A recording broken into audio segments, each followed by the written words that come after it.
Palavra Rema, um tempo de esperança para a sua vida. Pastor Rafael dos Anjos.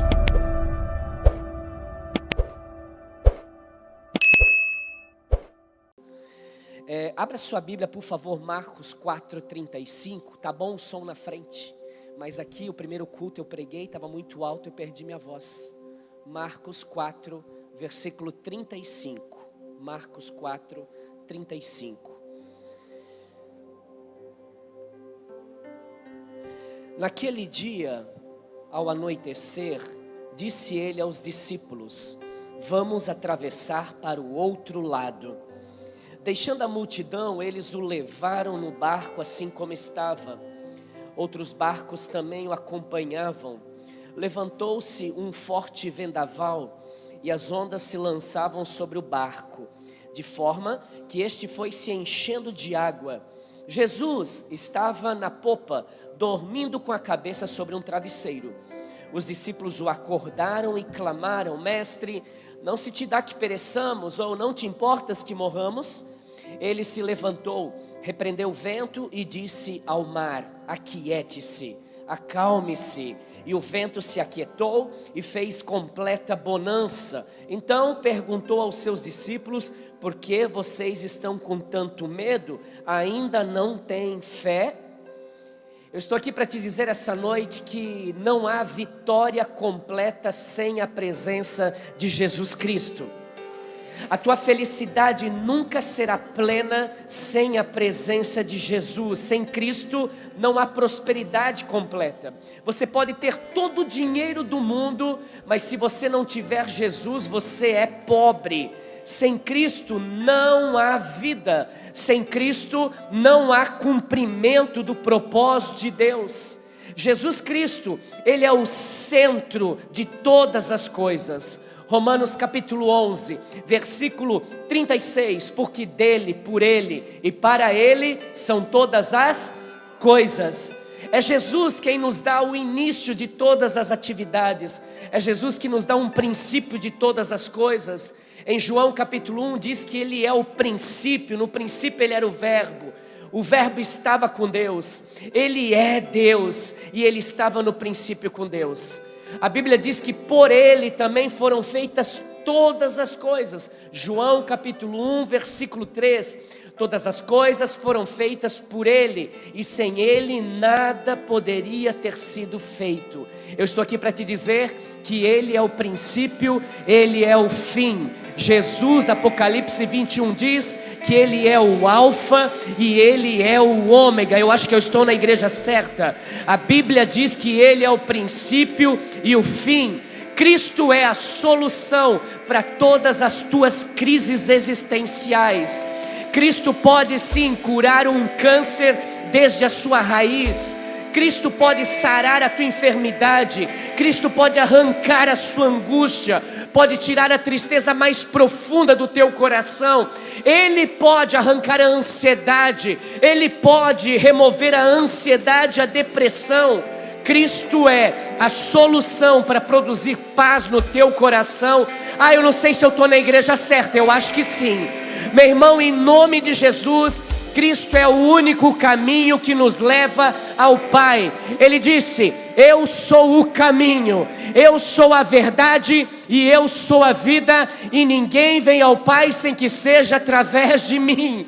Ele é a ressurreição e a vida. Cristo ressuscitado foi aos céus e disse: eu estou preparando moradas. Quando estiverem prontas, eu voltarei para te buscar, para que você more para sempre comigo. Vamos, igreja remanescentes, se prepare, porque o nosso Senhor e Salvador Jesus está voltando para buscar a igreja gloriosa, sem máculas, igreja remanescente do Senhor, no nome de Jesus. Será que eu posso ouvir pelo menos um glória a Deus? Aleluia! Essa passagem que nós lemos, ela é incrível, ela é muito conhecida por todos nós.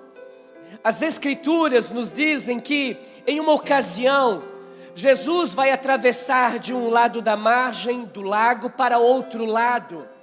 Não é qualquer lago, o lago de Tiberíades, Genezaré, é o mesmo lago.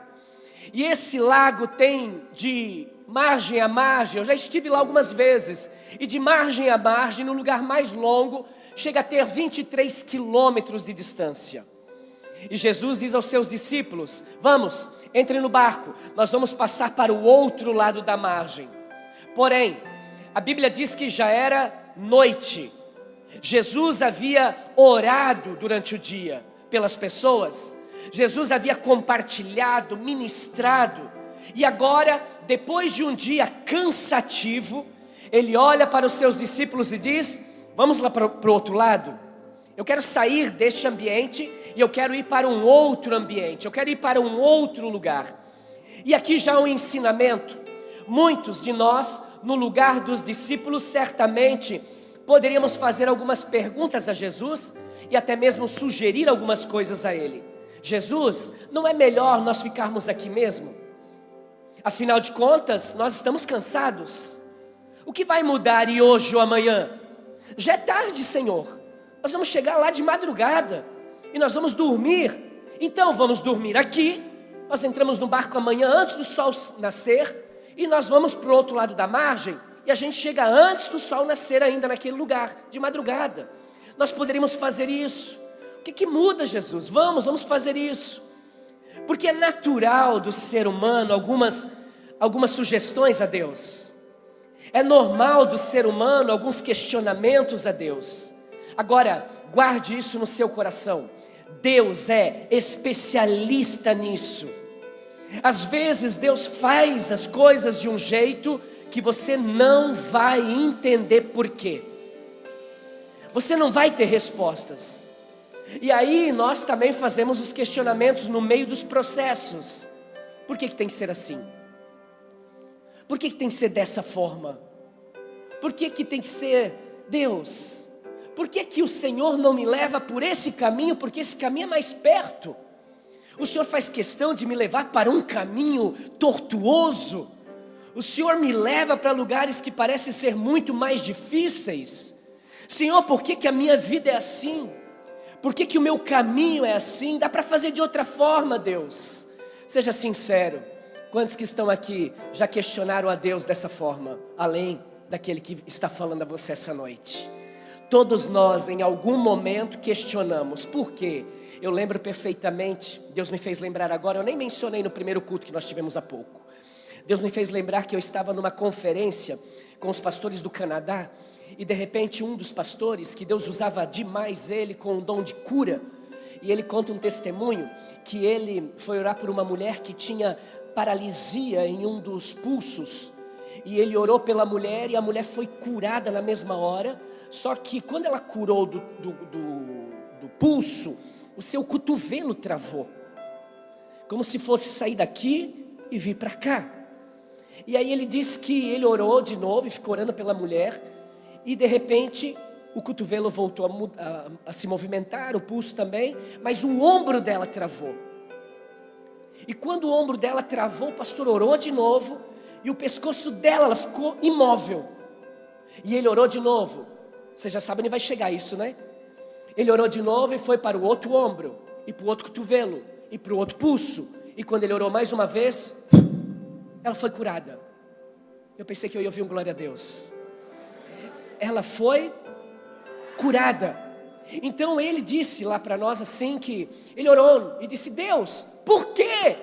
Não era mais fácil sair daqui e sair de vez? Por que teve que dar toda a volta no corpo dela? E são perguntas realmente que às vezes nós fazemos para Deus. Mas agora eu quero que você guarde isso, porque essa é a resposta. Porque tem que ser exatamente assim para que o propósito de Deus se cumpra na tua vida. Deus faz da forma que Ele quer, na hora que Ele quer, porque Ele é Deus e ponto final. Deus tem as suas formas de fazer. E diz a Bíblia que Jesus estava no barco, então eles começam a remar para o outro lado da margem. E no meio do processo de mudança de uma margem para outra, de repente desencadeou uma tempestade terrível. E na minha vida e na tua vida não é diferente. Estamos remando, estamos seguindo a vida, obedecendo a Deus, porque os discípulos obedeceram no barco. Jesus entra no barco, coloca um travesseiro, começa a dormir e eles vão começar a remar. Ou seja, eles estão obedecendo a Jesus e mesmo obedecendo vem uma grande tempestade. Por quê? Porque servir a Deus não nos isenta de tempestades. João 16:33, neste mundo vocês vão ter aflições, tempestades, mas tenham bom ânimo, porque eu venci o mundo, Jesus disse. Servir a Deus não nos isenta de gigantes, de enfrentar gigantes. Servir a Deus não nos isenta de atravessar desertos, mas Deus me trouxe aqui para te dar uma boa notícia essa noite. Meu Deus, quantos gostam de boas notícias? Diga glória a Deus. Não, eu queria ouvir um glória a Deus da igreja mais viva dessa terra. Deus me trouxe aqui para te dizer que servir a Deus pode não te dar garantia contra gigante, contra tempestade ou deserto, mas te dá uma garantia que no meio da tempestade, diante do gigante ou no meio do deserto, Ele está contigo. Ele estará contigo para sempre e Ele já tem a tua vitória reservada em nome de Jesus. E como nós lemos, a Bíblia diz que um sopro, um temporal se levanta. E quando essa tempestade é desencadeada, ela sopra no mar, e o mar levanta suas ondas gigantes, e essas ondas se arremessam contra a embarcação onde estão os discípulos e Jesus. E há tanta água que os discípulos estão apavorados, porque o barco, a embarcação, ela pode naufragar a qualquer momento. Eles estão realmente em pânico, desesperados. Os discípulos estão vivendo uma situação completamente incontrolável e eles sabiam que eles poderiam afundar a qualquer momento. Então eles começam a gritar de medo. Você já viu um grito de medo? Alô? Você já viu um grito de medo? Sim ou não? Já viu? Assusta, sim ou não? 12 gritando na mesma hora, com medo, desesperados, em pânico, até que um resolve acordar Jesus. E Jesus não acordava com grito.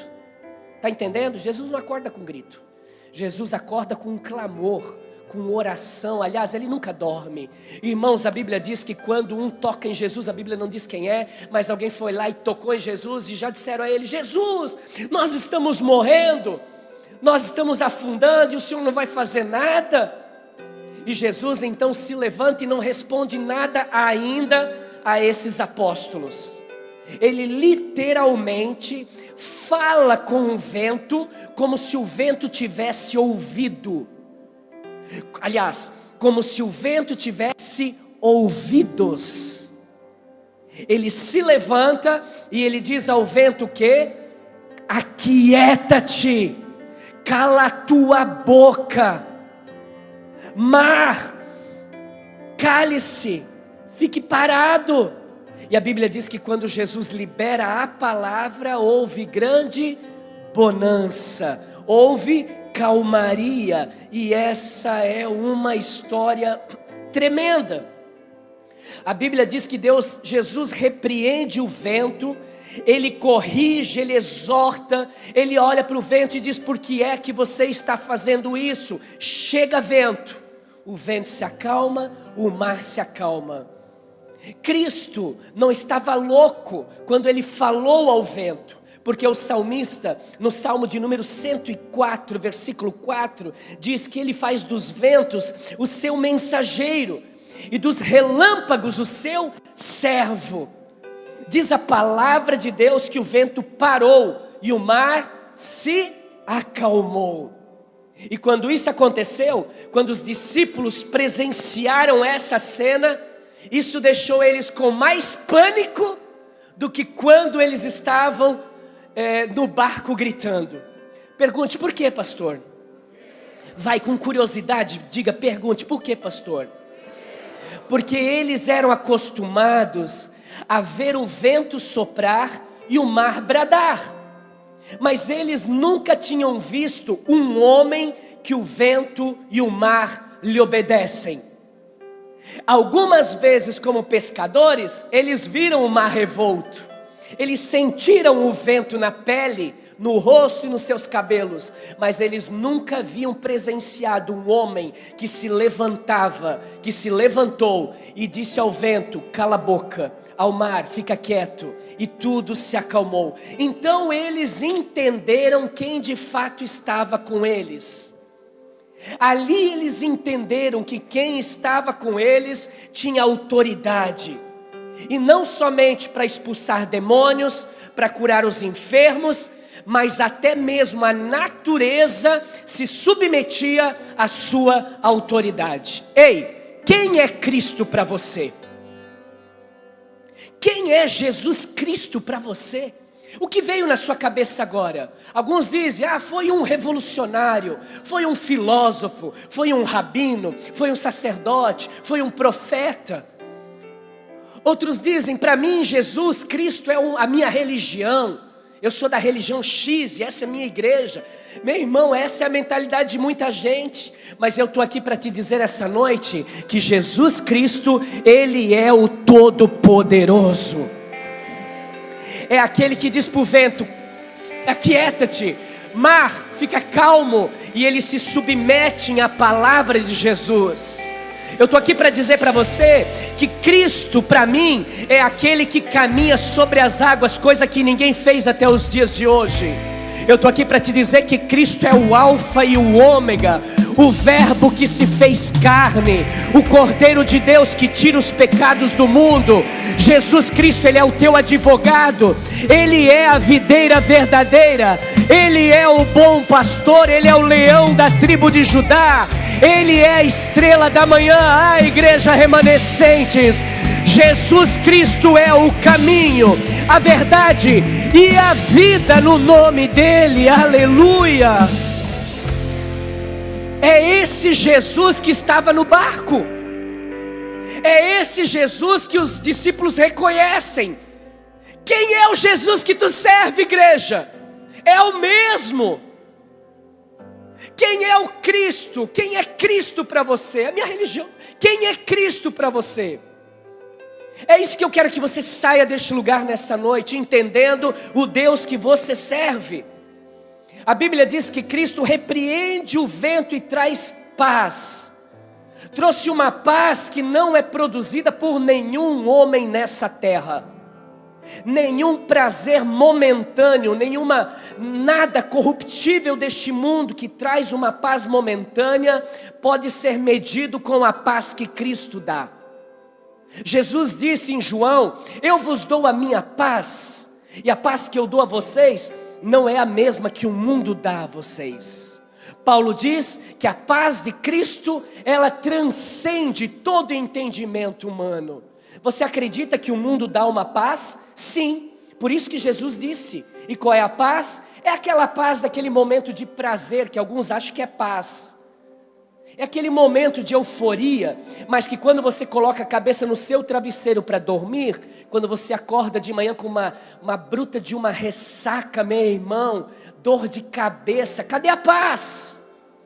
A angústia volta para o teu coração, e aí você vê: nossa, essa paz foi fabricada, essa paz o mundo fabricou para mim algumas horas, para eu ter um pouco de paz. Mas a Bíblia diz que a paz que o Senhor dá, ela não é somente para uma noite. A paz que o Senhor promove na tua vida vai ser para sempre, em nome de Jesus. A Bíblia diz em Juízes capítulo 6, que Gideão tem a visita de um anjo do Senhor, que diz a ele: Gideão, você é um homem de valor, eu vou livrar Israel da mão dos midianitas através da tua vida. Então Gideão responde ao Senhor, ao anjo do Senhor, dizendo: Senhor, eu sou o mais pequeno da minha casa, e a minha família é a menos relevante aqui. O anjo falou para ele o quê? Tu é pequeno, Mas o teu Deus é? Mas o teu Deus é? E você pequenininho e o teu Deus grandão, não há gigante que vai ficar de pé. Não há tempestade que não acabe, não há deserto que você não atravesse. Eu já estou profetizando na tua vida. Se prepara, porque você pequenininho diante dos problemas, mas o Deus que você serve, Ele é tão grande, meu irmão, que não há nada que vai prevalecer na tua vida que não seja a presença do eterno Deus, que vai conduzir você a viver os dias mais incríveis da tua vida, no nome de Jesus. Será que alguém recebe essa palavra? Em nome de Jesus. Os Salmos de número 77, versículo 16. Quando Deus fala, as águas se estremecem. Uau! Diga uau! Quando Deus fala, as águas estremecem. Bate na mão do seu irmão e diga uau. Irmão, aqui você não vê, mas existem frequências na minha voz. Mexa a água. Ela mexe. Ela mexe. Quer ver? Faz em casa para você ver. Mexe. Agora imagina, os oceanos tremem na voz do nosso Deus. Que coisa linda isso. Quando Deus fala, tudo estremece. E Deus está falando com você aqui nessa noite. E se prepara para começar a se estremecer na presença dEle, no nome de Jesus. Os discípulos, quando ouvem Jesus dizer: cala a boca, vento, o mar fica quieto, quando eles viram que aquilo aconteceu, eles perceberam, irmãos, que eles estavam junto com o Deus encarnado, que estava diante deles, alguém que superava o profeta Elias, alguém que estava acima, que superava Moisés, que superava Jeremias, os pequenos profetas, os grandes profetas. Estava diante deles aquele que superava até mesmo o pai da fé, o Abraão. Os discípulos começam a acordar e eles entendem que quem está com eles é aquele que comeu com Abraão. É aquele que no Monte Sinai se encontrou com Moisés, ou Moisés se encontrou com ele, porque ele já estava ali. Eles entendem que quem está diante deles é aquele que estava com o profeta Elias no Monte Carmelo, contra aqueles profetas de Baal e Azera, e depois sobe no monte para orar, e Deus estava ali com Elias. Eles entendem que no barco deles estava aquele que o mar vermelho se abriu, o Jordão parou, maná caiu do céu para eles se alimentarem. Meu irmão, minha irmã, eu não sei o que você está enfrentando, ou se você está entendendo essa mensagem, mas o mesmo Deus está na tua vida. É esse Deus que parou o sol, que fez a sombra do sol retroceder, o mesmo Deus que derrubou o gigante diante de Davi, o mesmo Deus que acalmou a tempestade, o mesmo Deus, em nome de Jesus Cristo, que venceu a morte e ressuscitou, é o Deus que está na tua vida em nome de Jesus. Deixa eu profetizar que é esse Deus que vai colocar por terra na tua vida toda obra de macumbaria, de feitiçaria, em nome de Jesus Cristo. Hoje, nessa noite, toda enfermidade vai ter que sair da tua vida, toda crise no teu casamento, o divórcio vai ouvir a palavra de Deus, vai ouvir o sopro, a voz de Deus, e vai ter que largar o teu casamento no nome de Jesus. Hoje, tudo que te prendeu até o dia de hoje vai ser sacudido pelo Senhor e vai sair da tua vida no nome de Jesus. Só quem crê dá um glória a Deus. Fica de pé no seu lugar. Deixa eu orar por você. Olhe para mim. Gentilmente, pegue no ombro do seu irmão, gentilmente, e dá uma sacudida nele assim. Isso, até ele dizer para. Se ele não disser, continue. Tá bom, tá bom. Olha aqui para mim. O que você fez? Você sacudiu seu irmão, sim ou não? Tem coisa que está grudado em ti, meu irmão, e só vai sair de ti quando você receber esse chacoalho de Deus. E a Bíblia diz que sobre a voz de Deus as águas tremem. Eu estou aqui na posição de profeta essa noite, para declarar sobre a tua vida, no nome de Jesus Cristo, que tudo aquilo que está prendendo a tua vida hoje vai cair por terra no nome de Jesus.